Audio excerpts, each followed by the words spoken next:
Hi everyone, my name is Mina and welcome to the channel Propaganda Talks, where we talk about Russian propaganda, its origins and nature, and also the rhetorical forms. This time I'm going to continue to talk about the Second World War related rhetorics, and more specifically about the Soviet invasion of Poland and how it is presented in the school books. If you're interested in earlier periods of the Soviet history and how they are presented in the school books in Russia, like for example in Molotov-Ribbentrop Pact, you can watch my first video of this series. It's available on the channel. Before we start to talk about the topic of the video, I'd like to thank everybody who donates, who watches my videos, who liked it, who subscribed to the channel. It really helps me to just know that it's interesting, to understand that this work that I do is relevant. Especially I thank those people who donate to me, because as you know, I send half of the donations to funds related to refugee in Ukraine.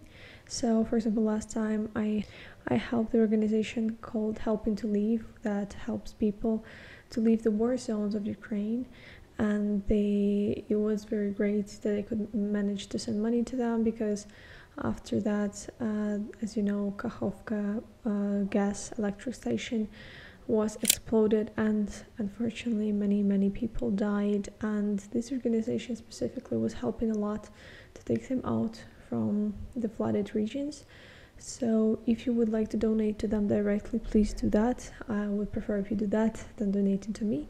But if you are not sure on how to donate and where to donate, you can do it with me. As I said, I will send a half of it to the organization. So thank you all. I also wanted to say sorry to everyone who is worried about me. I remind you that I'm not in Russia, thanks God. I am in complete safety. I am not under any surveillance, mostly because I make videos in English, not in Russian, so which puts me in a safer spot. So don't worry about me. I just don't release videos as regularly as I would like to, because I have a job, a full-time job. Sometimes I have more than one. So unfortunately I have to do this over weekends in the evening or early in the morning, so that's why it delays so much, but I really do my best, and thank you everyone who supports me. Yet another thing to discuss before we start the video is another source that I decided to add to this video. As you know, I choose usually different school books from different periods of time to compare how this or that event is presented in them. This time, compared to the previous video where I had 5 books on Russian history, I decided to add a World History School book by Zagladin. I decided to add one more book because you probably have heard that Russian Minister of Education has released a new unified World History School book in which kids study, among other subjects, such interesting topics like special military operation, or as a normal human being would call it, full-scale invasion of Ukraine. And although this specific book is not yet available to download or get from abroad, I decided to just take a previous book from the same author to look at how his views were before on the Second World War. Let's go to the topic of the video itself. Why do we talk about the Second World War, and why it's important to talk about the invasion of Poland when Russia right now is invading Ukraine? I have talked about the importance of Second World War for Russian regime ideology of today in the previous video, but why is Poland so important in the narrative today? Well, first of all, the Soviet invasion of Poland was one of the first ones that went under the narrative of liberation. The Soviet soldiers were liberating West Ukraine and Belarus, or as it was called, Belarusia. The Soviet Union was also protecting the part of the USSR, Leningrad, by acquiring new territories. So the cliches used in this period of time are very similar to those that Russia uses today when it invades Ukraine. So it's interesting to understand the links between them and also to compare those two rhetorical figures.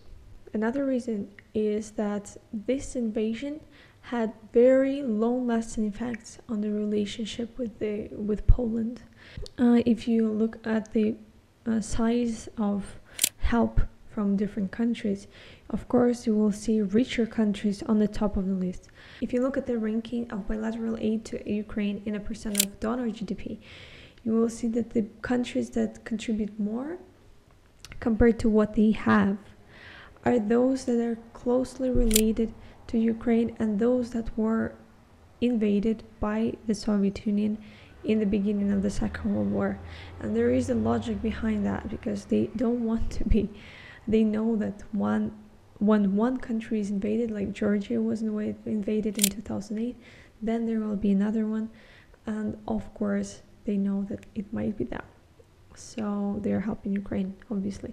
Considering that there is a huge effect on Poland and Polish-Russian relationship based also on this invasion, because Poland and Russia has very long-lasting relationship, very, very negative ones. This invasion, of course, definitely contributed to it, and it's interesting to see how it's explained on the Russia. The reason is that in contemporary Russia, we can see that one of the bases, one of the foundations of the ideologies that present in Russia as like some sort of constant liberator, constant victorious country that has this glorious history with no mistakes and no aggression.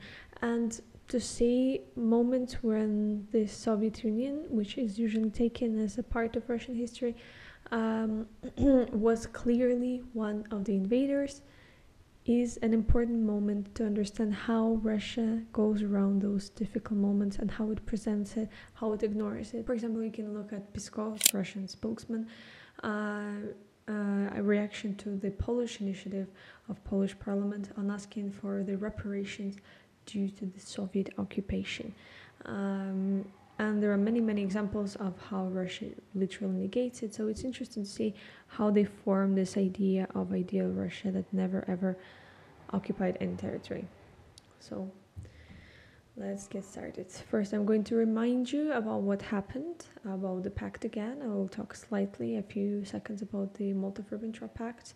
We're going to talk about what happened, how the Soviet Union invaded Poland, how it was presented in Soviet historiography, talk about how it's presented in Russian school books, and then we're going to draw some conclusions on what is similar between those two historiographies, what is different, and which conclusions we can draw from this description of Russian history. Okay, so what happened? A super quick reminder for those who are not really into history.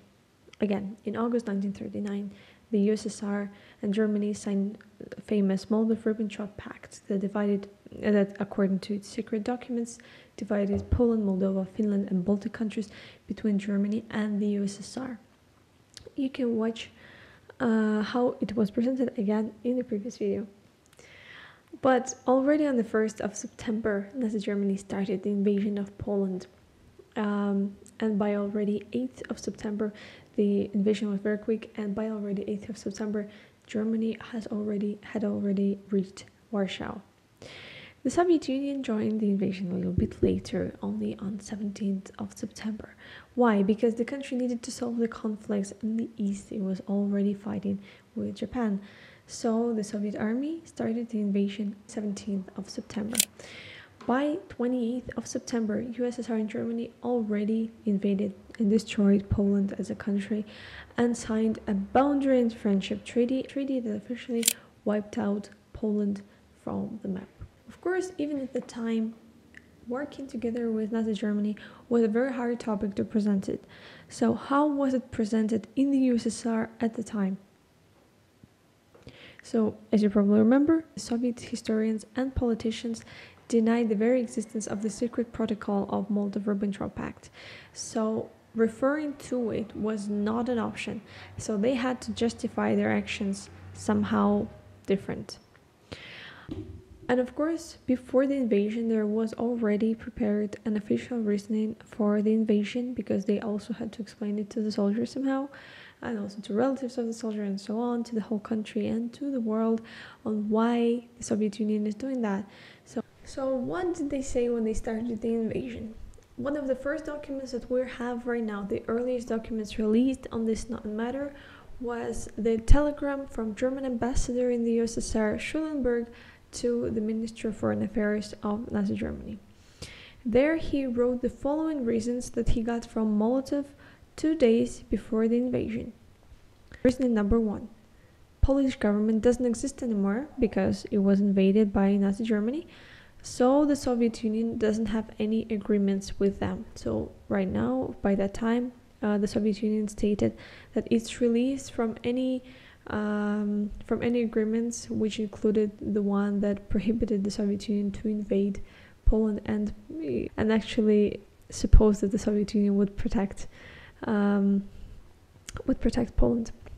Number 2, the Soviet Union needs to protect the Ukrainian and Belarusian population. And even though I know that Molotov didn't really care about Ukrainian and Belarus population, for me it was really hard to accept the other argument that was in the following paragraph of Schulenberg's telegram.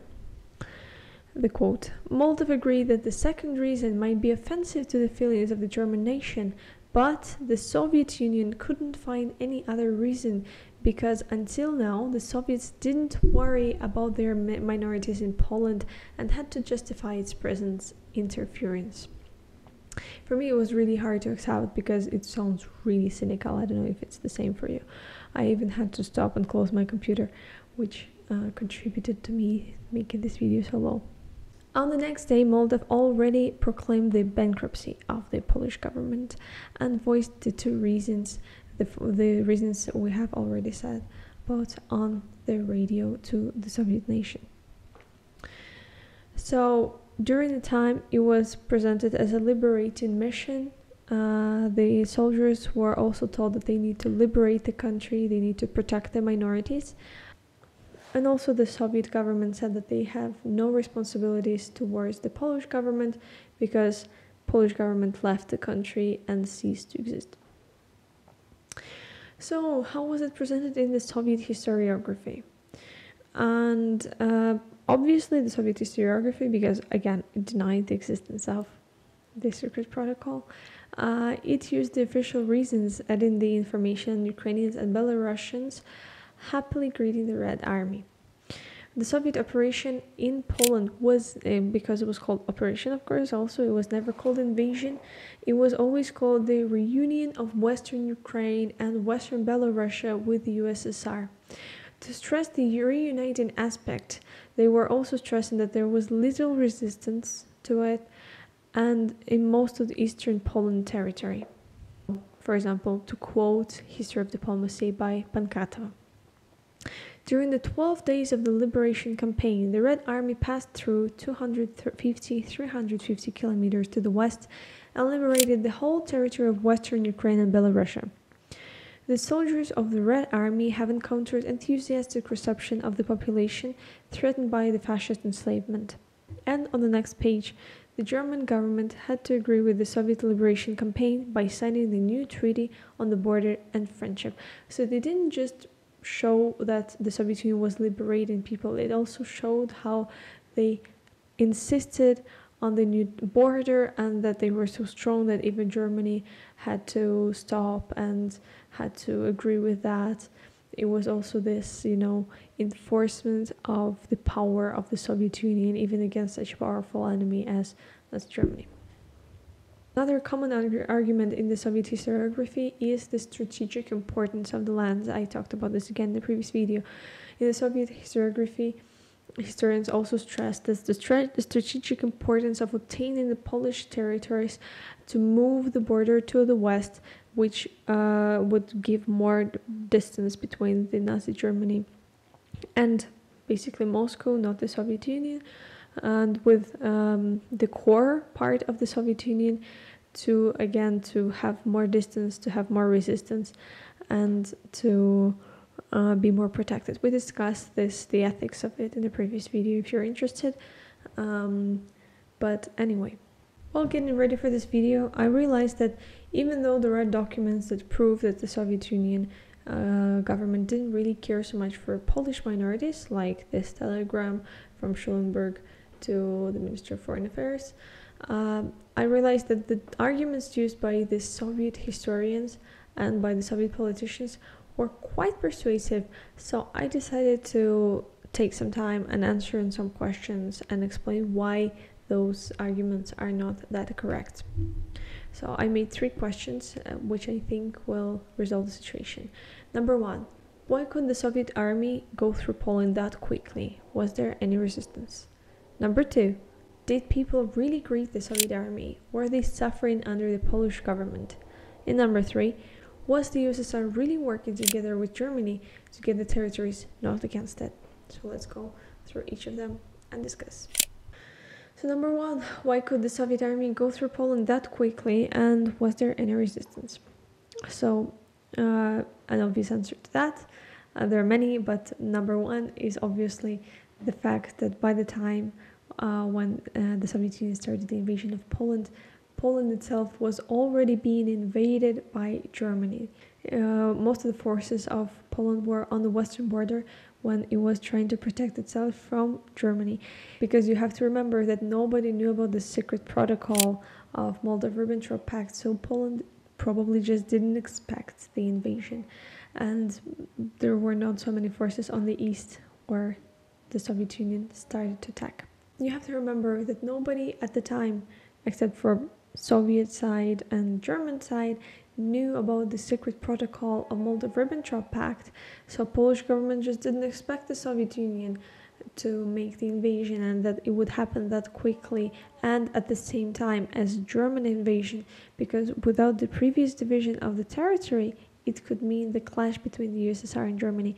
And we know that this division happened already, but they didn't, because they didn't have the papers. It was a secret protocol after all. Another reason for such high speed of the Soviet advances on Polish territory is because by the time of the invasion, the infrastructure of Poland was very heavily damaged, and it was hard to transfer the forces. It was hard to transfer the forces from the west to the east, and with all that in mind, the Polish government created a famous directive. The Soviets have stepped in. I order a general withdrawal to Romania and Hungary by the shortest routes. Do not fight the Bolsheviks, except in the event of an attack on their part or an attempt to disarm the troops. And because of that, the Red Army met very limited resistance. But of course, the resistance happened. And not only during the invasion, but after the invasion too, and even after the Second World War, there were still independence movements inside the territory. But let's talk about the examples of this resistance. One of the famous examples is the Battle of Shak that lasted for 2 days and resulted in hundreds of deaths and wounded on both sides. The same happened in Lvov, current Lviv in Ukraine, Vytyczna Battle, Vilno, and Husin. The Soviet books rarely mention those battles because it would not make sense in the peaceful liberation campaign that happened according to Soviet historians, but this is what we know about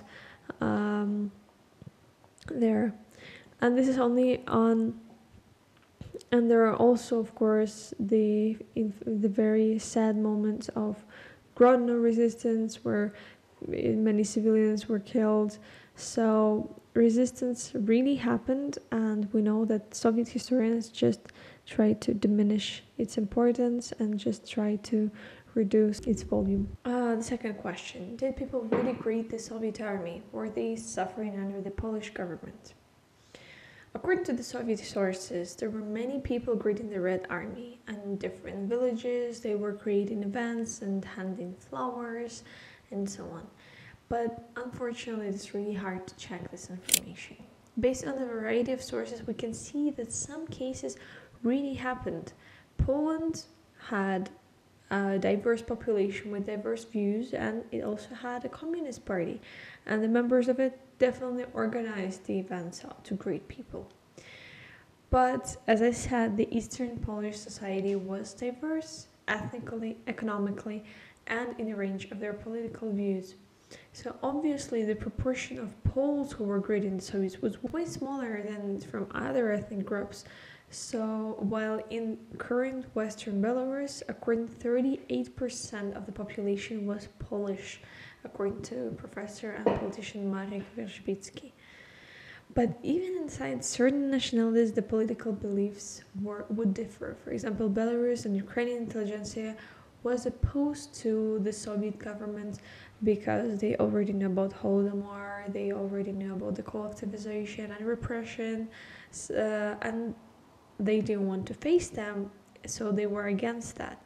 This resulted in some of them collaborating with German army after the occupation due to the promises of giving them their own government. At the same time, we know that some people were actively supporting the upcoming Soviet power and even making the partisan groups like Skidal Revolt, which is usually called in the Soviet books the Skidal Uprising, which resulted in killing many Polish, ethnically Poles civilians. So the reaction was very different. Some people were really happy, some people were greeting the army, and some people were not. They were not happy about that. About suffering under Polish government, it's hard to answer this question, especially if you compare the fact that after the Soviet Union invaded this territory, Polish population, many Poles were exiled to eastern parts of the Soviet Union, like to Kazakhstan, to Siberia. For example, Kazakhstan still has Polish diaspora that appeared approximately at this moment after the invasion.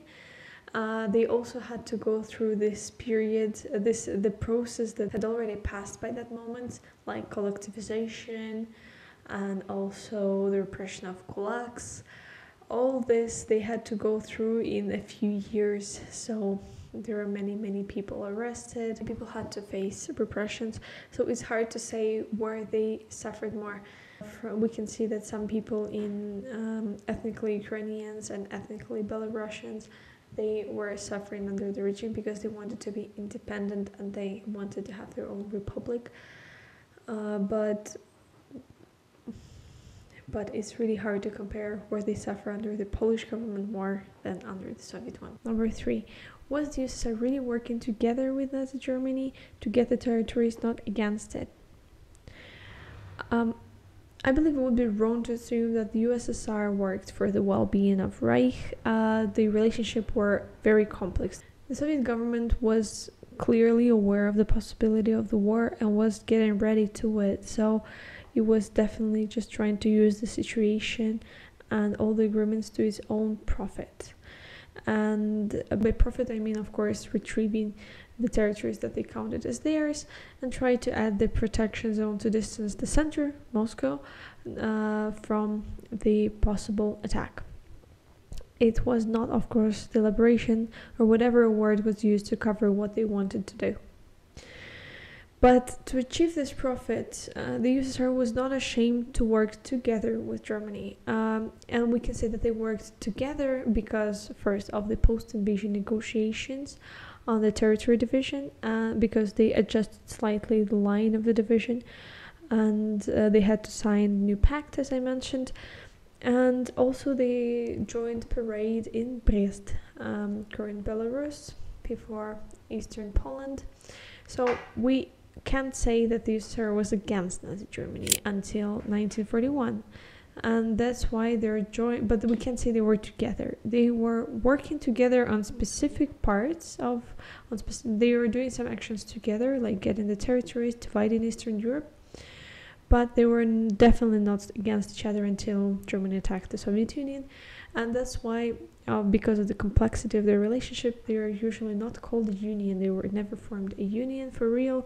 It was just co-belligerent relationship. And because of the complexity of this relationship, the Allies were not sure how to interpret them, because this co-belligerence that existed between the Soviet Union and Nazi Germany, if the USSR faced a lot of restrictions and a lot of resistance to it from other European countries, it could easily push it to become to make a union with Nazi Germany, which would be very bad for other European countries.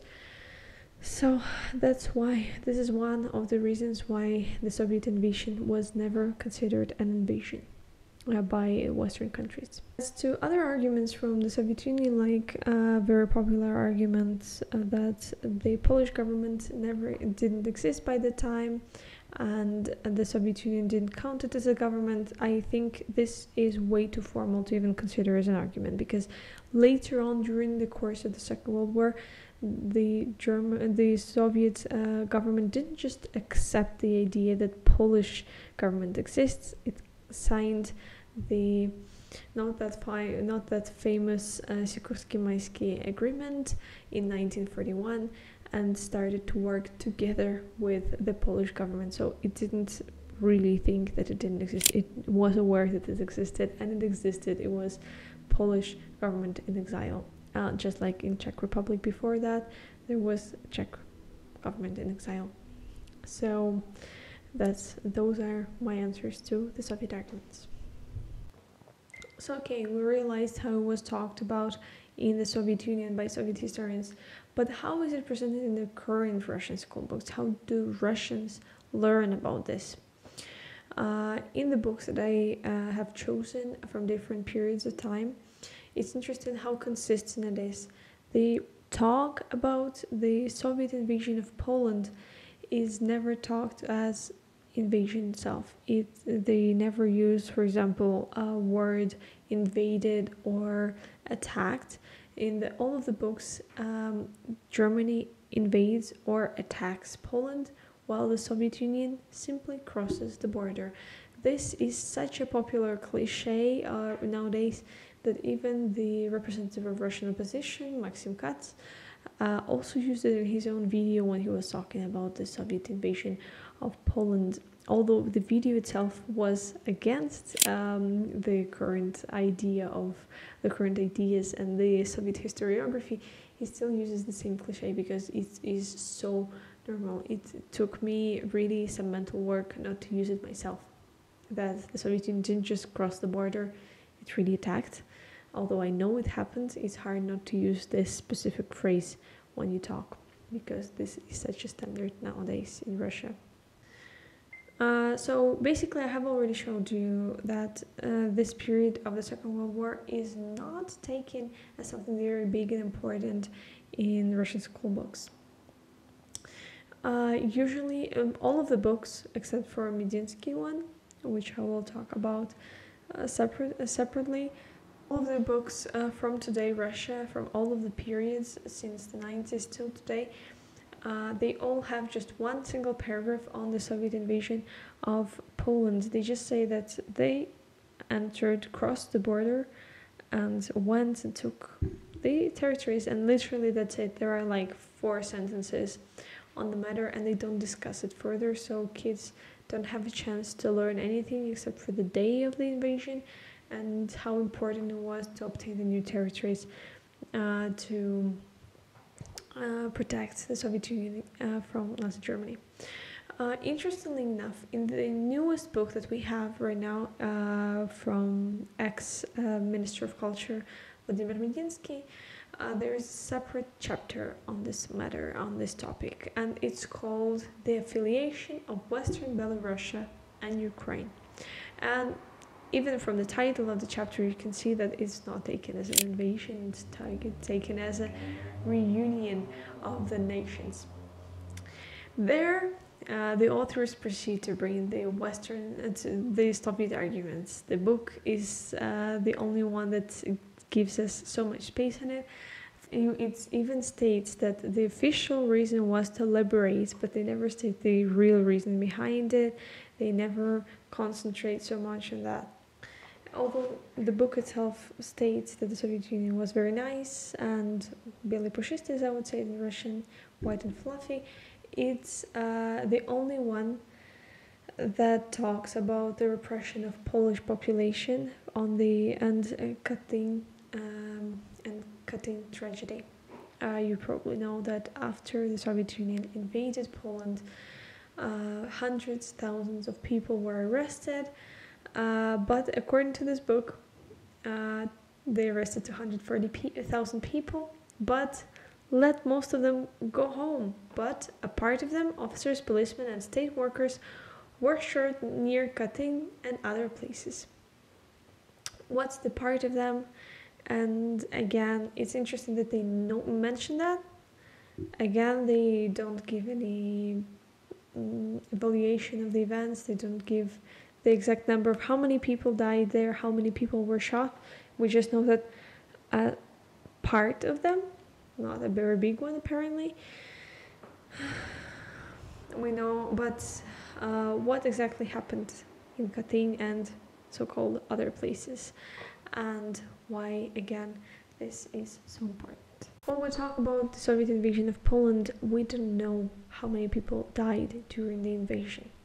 Some people died in the fight, some people were killed by the revolts of the population, some people got missing, but although we don't know the number of the deaths during the invasion because the Soviet Union simply didn't count it or didn't present this information, we have the official information how many people were taken hostages. We know that after the USSR got the territories, it started to arrest former Polish soldiers. And because there were many of them, and many of them were not attacking them because of the decree of the Polish government, which apparently didn't exist, the Soviets managed to arrest way too many people. The initial number is almost 500,000 people. Those were so many people that the Soviets just simply didn't know what to do with them. And they literally started to let go. This school book says a part of that. It's true that many of them were let go home. Those who had Ukrainian or Belarusian ethnicity, those who were born in western part of Poland, and those who were identified as Polish people had to stay and were sent to camps. Some of those who were sent to camps were later exchanged with Germany. Many of them also, the Soviet Union later received some people from the German side of Poland.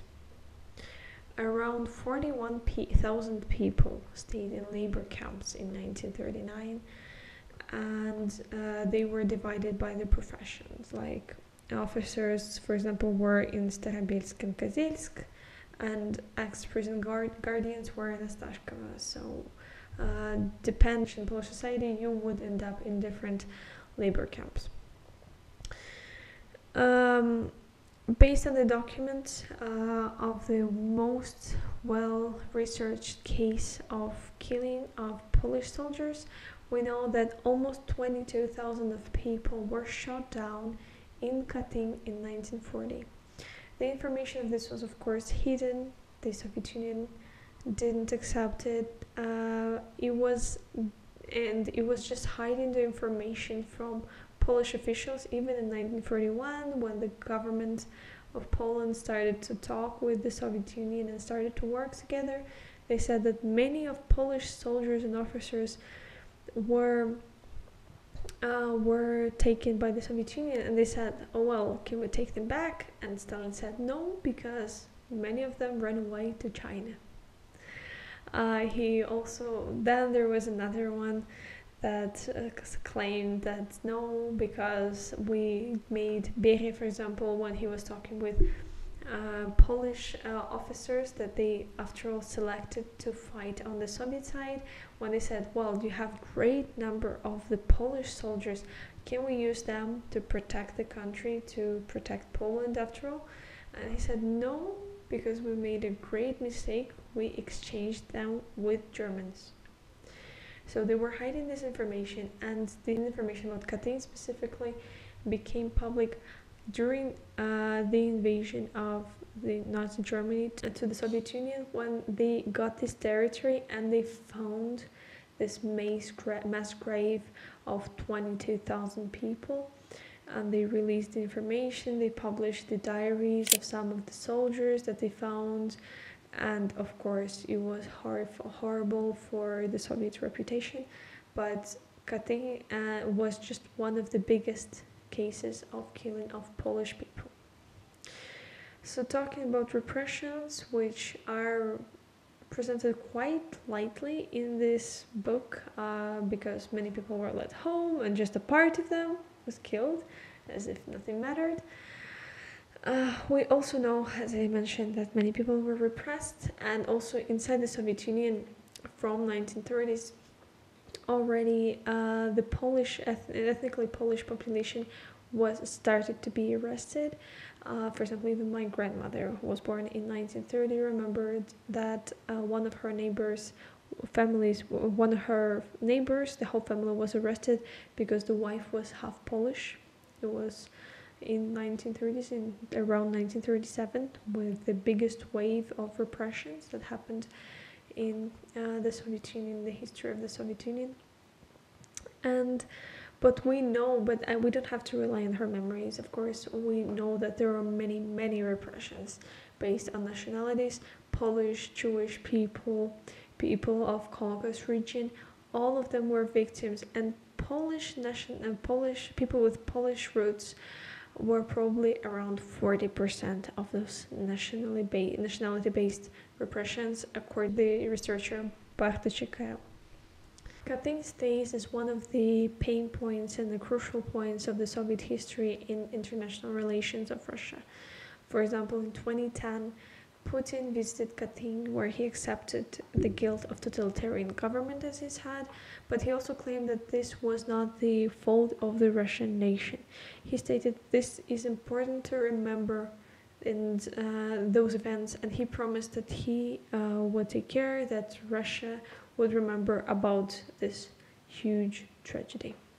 Meanwhile, the research from the Independent Sociological Center Levada Center shows that the majority of Russians do not know anything about it. They still think, many of people still believe in the Soviet arguments, because in the time when Germany released information about the massacre, the Soviets, of course, stated that it was actually Germans who killed all those people and they had nothing to do with that. So many people still believe in that. Many people don't know about it, and many people don't know that it was proven that it was done by the Soviet regime. So let's hop on the conclusion. So what can we see from all this information? First of all, we can understand that Russian Federation keeps many Soviet traditions. One of them is to deny everything where the Soviet Union or Russia was wrong, or it just keeps being silent about the questionable parts of the past, making Russian history look as a series of victories done by the strong government together with the nation. This idea of the strong government in union of the nation draws the country to the idea of importance of, as we call it, silная рука, strong hand, a tough government that needs to unify the country and hold it, to lead it to the right decisions.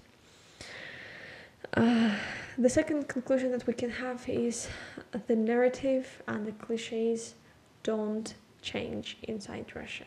The Putin's regime just simply uses the same narrative that the Soviet Union used when it was invading Poland. The same idea of liberation, the same idea of people greeting you with the Soviet flag. Remember this old woman who was super popular on Russian TV, this old lady who was waving the Soviet flag in front of Russian soldiers, and they counted it as a greeting gesture. The idea that Ukrainians will be super happy to join Russian territory, and of course the idea to protect minority. In this case, it's a Russian minority inside Ukraine. In 1939, it was Ukrainian and Belarus minorities inside Poland. So cliches don't change. And the idea of those cliches don't change actually has very strong ideological sense. Russian kids learn history with those cliches, and when they see today's events, and they perceive it as the continuation of the previous ones. And this is how the Russian government presents it to us. It's some sort of a distorted cycle that is unbreakable because of the distorted European nature, and America, the USA, is taken as a part of Europe, of this collective West, as they call it. The distorted European nature is simple. The Europe is always against Russia, and Russia always needs to protect itself from Europe, because otherwise Europe, in the face of the collective West, in the face of Europe, NATO, the USA, whatever you want to call it, will always be against us. And this is one of the things that the Russian government tries to put on everyone. This is a very dangerous topic. This is what the Russian propaganda uses a lot, to say that we need to unite against Europe. We need this strong hand, as I said, because otherwise they will unite all together against us and attack us again, just like they are doing it right now in Ukraine.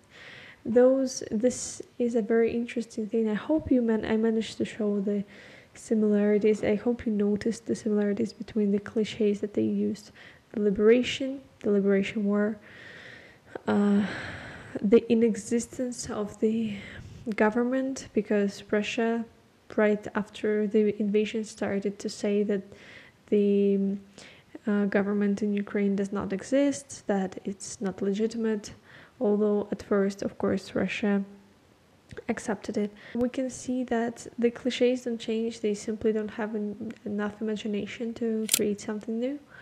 So I hope you don't get to this trap of Russian propaganda, and you can see those two as two separate events. They are similar in many ways, but they are similar because of the bad intention of the government, not because of the inherited nature or cycle or this or nature of the world or whatever, or civilizational clash. All those things that Russian officials apparently believe in and try to make us all believe. And this is actually the reason, just a funny fact, that Americans and British people are called Anglo-Saxons in Russian rhetorics, because they want to refer to this deep history and say that Anglo-Saxons have always been against Russia, against Slavs, because you simply don't like us.